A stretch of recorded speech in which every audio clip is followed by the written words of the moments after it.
Have you ever known anybody who raises bees for fun? Well, my husband and I actually do raise bees for fun. We currently have one hive alive and well in Waterbury, Vermont.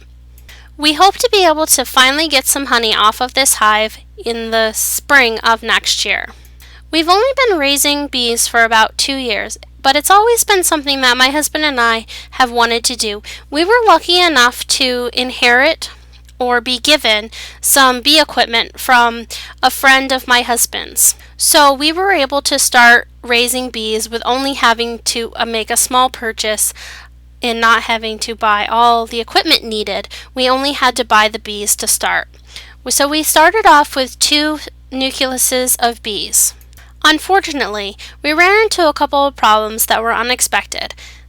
We lost our first hive in the late summer to a family of skunks. Come to our surprise that skunks love honey, and they will do anything, like eat bees, to get it. So, unfortunately, the skunk ate our bees. The other hive that we had up at our house in Eden didn't make it through the winter. So this year, we've decided to leave the 1.5 full supers on our bees in Waterbury to make sure that they make it through the winter this year so we can get some honey in the spring. A normal beehive consists of 1 deep that holds the original nucleus that can be purchased from a bee supplier. Now, originally when a nucleus is purchased, you purchase 6 frames of bees, and you add 4 additional frames to complete a deep that includes 10 frames. When the bees start to draw out and use the additional 4 frames that you've added, you want to make sure that you give the bees enough room. And you can add an additional 10 frames in an additional deep and add that on top of the hive.